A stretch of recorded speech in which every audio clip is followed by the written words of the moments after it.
Hi, welcome back to Joe Blogs. In this video I want to provide you with an update on Turkey. If you've been following the channel, you'll know that we've been covering Turkey in some detail, and I wanted to bring you up to speed on all of the latest developments.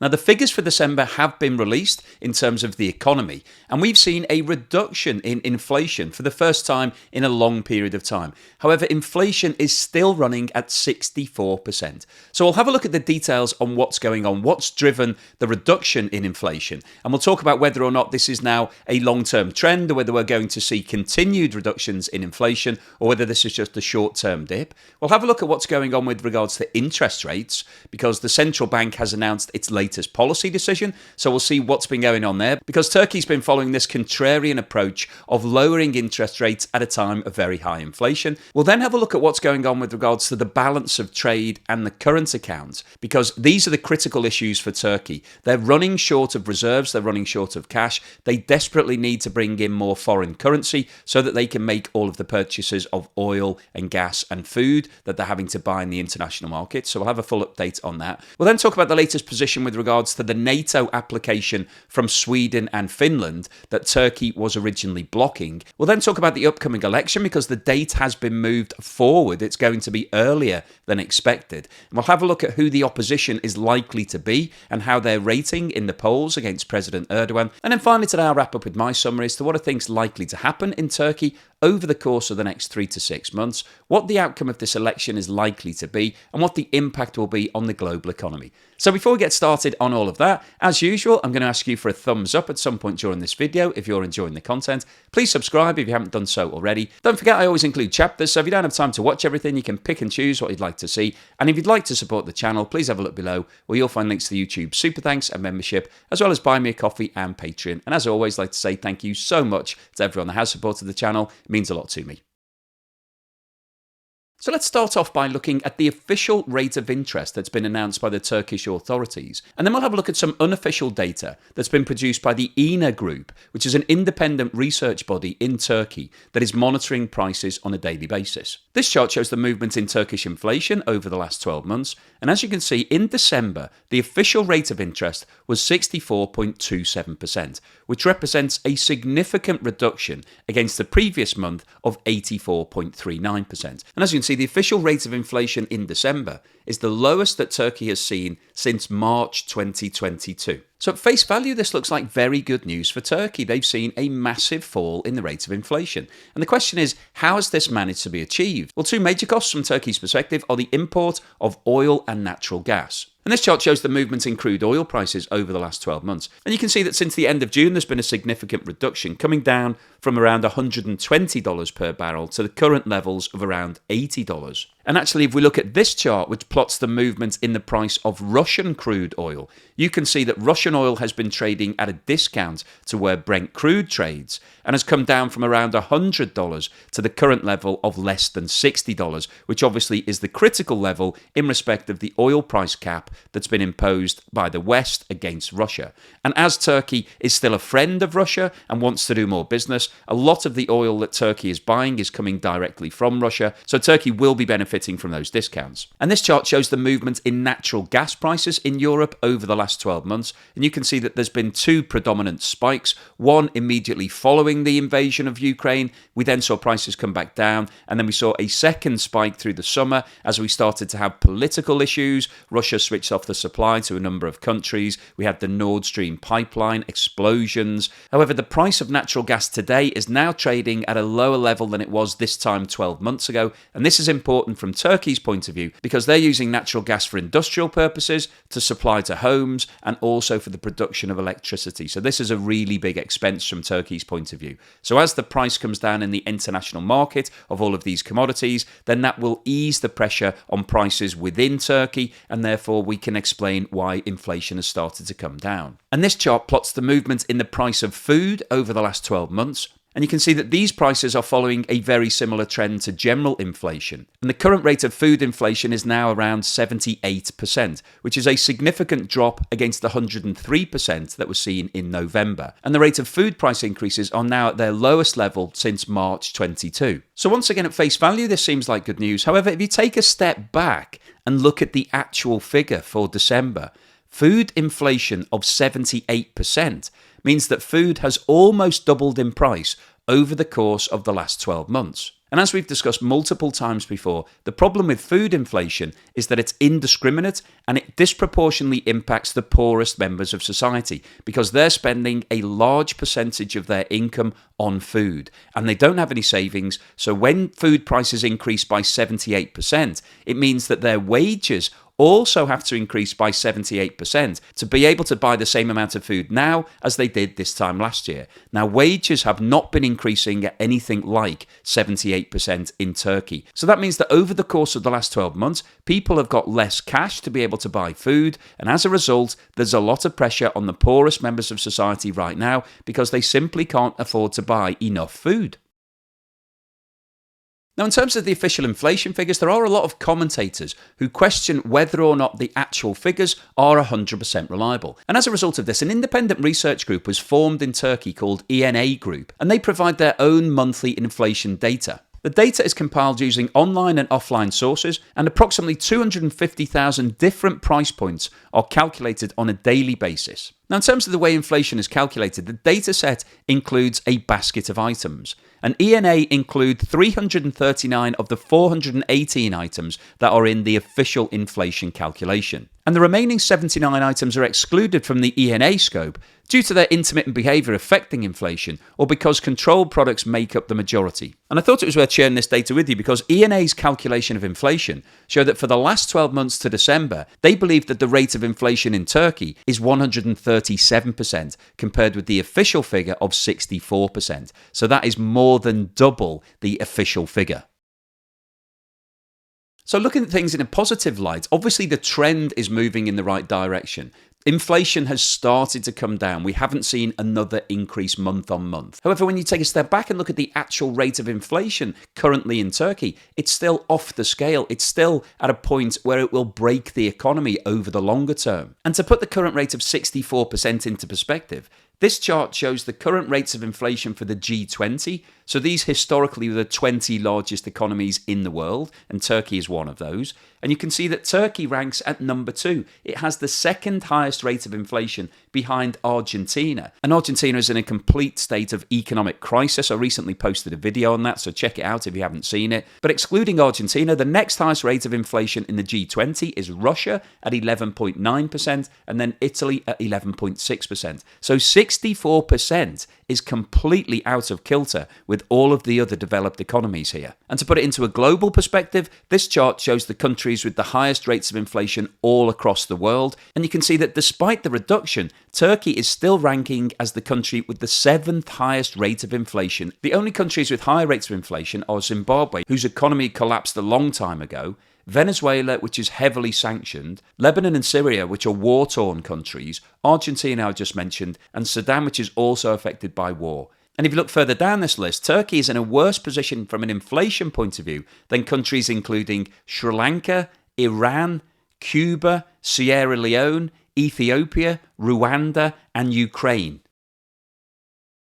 So as you're probably aware, the traditional way of dealing with high inflation is to increase interest rates. And that's what we've seen all across the world over the course of the last 12 months. We had a spike in inflation following Russia's invasion of Ukraine, and we've seen most central banks hiking rates progressively to try to bring that inflation back down. However, Turkey have taken an entirely different approach. Despite the fact that they've had very high levels of inflation, 20% plus, the central bank took a decision in the second half of 2021 that it was going to start reducing interest rates. And as a direct result of that, the rate of inflation increased from around 20% to more than 100%. So that policy wasn't proven to be successful, and we all thought that they'd abandoned it. However, in the second half of 2022, they decided to start reducing rates again. And over the course of the last few months, we've seen a 500 basis points, so a 5% reduction in interest rates in Turkey. Now, the Central Bank of Turkey has had its meeting and has decided to keep rates flat at 9%.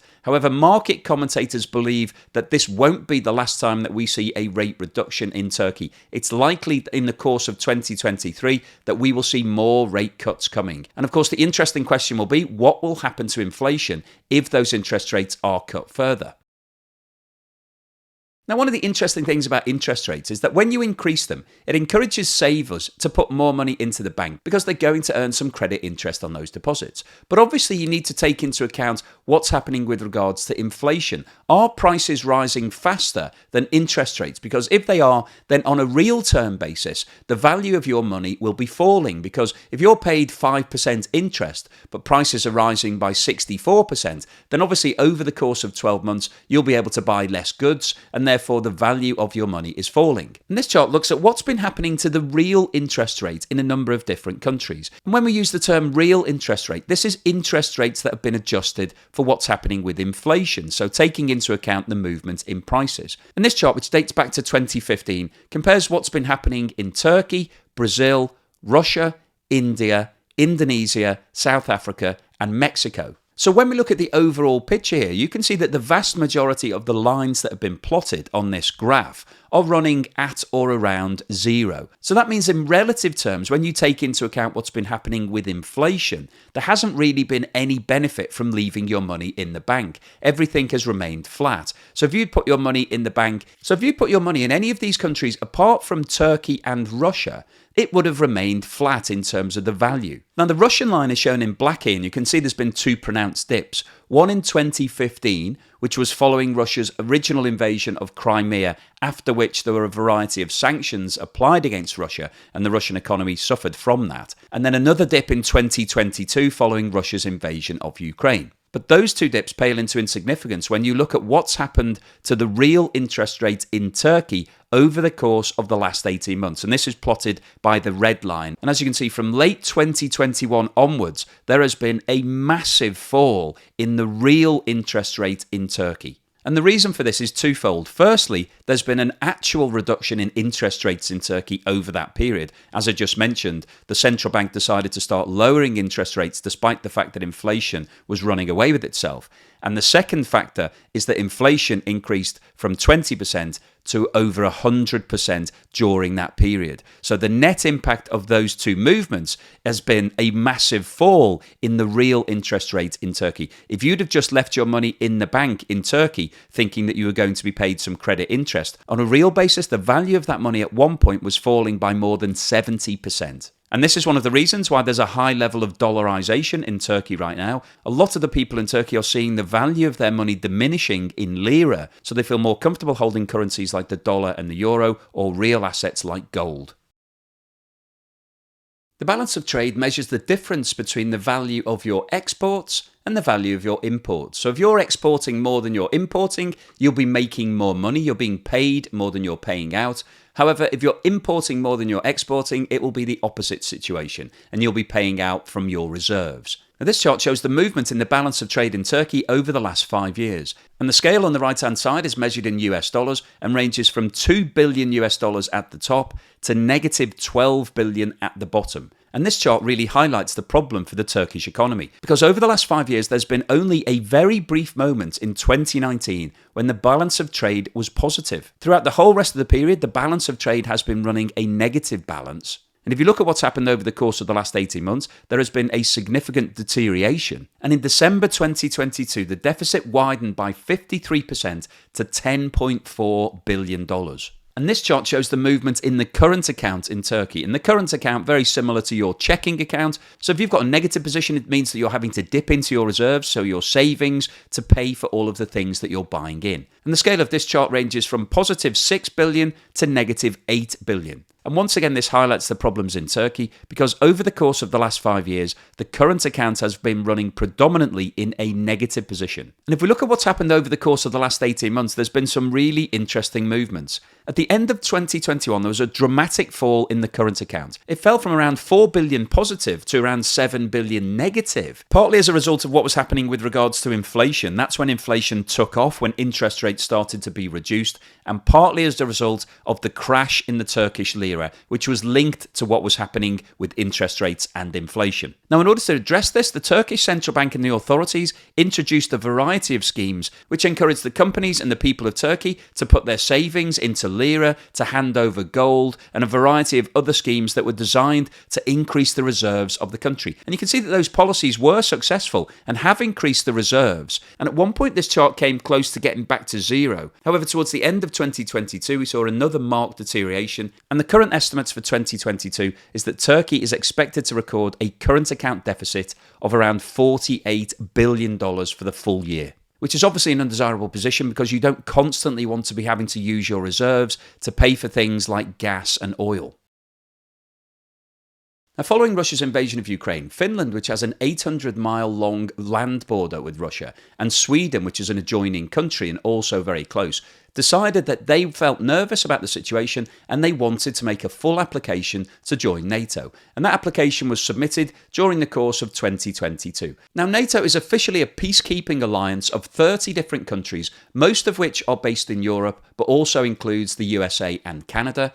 And whenever anybody applies to join, there has to be a unanimous vote. So every single country must vote in favour. And after both of these countries applied, Turkey came out and vetoed their application. And President Erdogan said that he couldn't accept their applications because they were both harbouring terrorists that were working against the Turkish state. Now, negotiations have been going on for around 6 months, and Turkey have sent a list to both Sweden and Finland of individuals that they want to extradite back to Turkey. And Sweden and Turkey have released a number of individuals. However, Turkey have now come out and stated that they are not prepared to sign off on these applications until at least another 130 people that they deem to be terrorists are sent over to Turkey. And the problem that's now emerging is that there are a number of protests taking place, predominantly in Sweden, against these extraditions. And these protests, many of which have been derogatory towards President Erdogan, are coming at a time when he's in an election campaign in his own country. So it's becoming quite politically sensitive. And there is a risk that Turkey will stick to its guns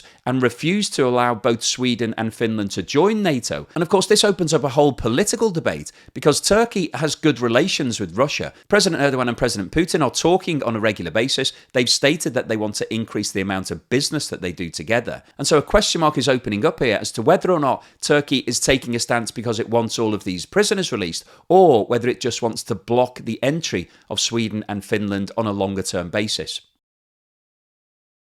The election date for the new president of Turkey was originally set as the 18th of June. That was the date that everybody thought that these elections were going to happen. However, President Erdogan has now indicated that it's likely to be brought forward to the 14th of May. Now, as it stands at the moment, it's likely that the opposition will be a coalition of 6 different parties, but a decision has not been yet made as to who will stand against President Erdogan. There are 3 prime candidates at the moment. The first is the leader of the CHP party. The second is the mayor of Ankara, and the third is the mayor of Istanbul. And a recent tweet posted by private pollster ORC Research claimed that 49.4% of the people polled favoured the mayor of Ankara over President Erdogan, who came in at 39.8%. And in a second separate poll, the mayor of Istanbul received 47% of votes, compared to 41.9% for President Erdogan. However, in the third poll, President Erdogan received 42.5% of the votes versus the CHP leader who received 41.8%. So on paper, these polls show that the election potentially could be quite close. However, we'll have to see nearer the time who's actually put forward as the final candidate and what the real polls show at that point. So what's the summary and conclusion today? Well, I wanted to post this video really to give everybody a current update on what's going on in Turkey. We've been following the position over the course of the last year or so. So it's good to see what's happening as we're going into 2023. And as we've seen in today's video, the official rate of inflation has fallen significantly at the end of 2022. And this obviously represents a positive trend from Turkey's point of view.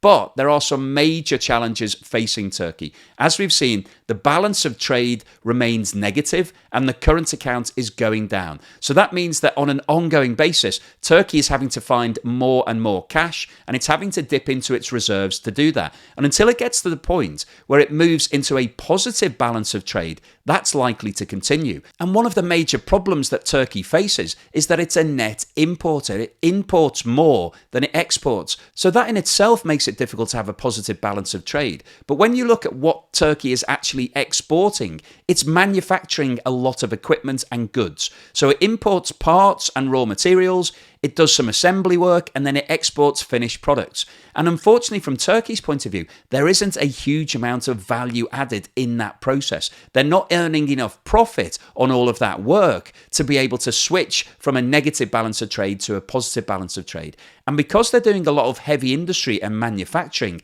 they're using a lot of energy products. And unfortunately, they're having to import in most of those energy products. So it becomes a vicious circle that as you expand your manufacturing, you then need more energy. So you have to import more natural gas and oil. And as those prices have gone up in the international markets, obviously the burden is increasing from Turkey's economic point of view. And of course, one of the other factors is the value of Turkey's currency. We've seen a dramatic fall in the value of the Turkish lira over the course of the last 18 months. In 2021, the lira fell by 44%, and in 2022, we saw another fall of around 30%. So that means that when they're buying oil and gas and food in the international markets, it's costing more on a real basis in lira, and that puts pressure on all the people in Turkey. And as we saw, food inflation is still running at very high levels. So what's the solution for Turkey here? Well, the answer to that is that it's very difficult to be able to get out of this situation because it does become a vicious circle. Turkey has a lot of debt. It has to service that debt, and a lot of that debt is in international currency. So as the value of the lira falls, it becomes relatively more expensive. But also from a trade point of view, it becomes more difficult because they're having to buy in all the parts and raw materials in dollars and euros. So there is no magic wand that Turkey can wave to solve all of these problems. Now, President Erdogan is currently planning for an election to get a third term in power, which would be unprecedented in Turkey's history. Now, I shared with you some data from the polls, but I think realistically, it's likely that he will be re-elected. He'll be put back into power. So over the course of 23 and 24, it's likely that we'll see a continuation of the economic policies that have been followed over the course of the last 18 months. And that means that we're likely to see further reductions in interest rates, which potentially could mean that inflation could go back up. Because if you're reducing interest rates, the traditional theory is that that causes inflation. So it'll be interesting to see what does happen with inflation. But until Turkey gets control of inflation and brings prices back down to a manageable level, it's going to mean that the economy remains in a difficult and stretched position. And the people within Turkey are going to keep struggling to be able to buy enough food and all of the other things that they need for everyday existence. So I'll keep you posted on any further news and developments as and when I hear them. Hopefully you've enjoyed this update, you thought it was interesting, informative and thought-provoking. If you've liked what I've said, then please give me a thumbs up, and thank you so much for watching this video all the way through to the end.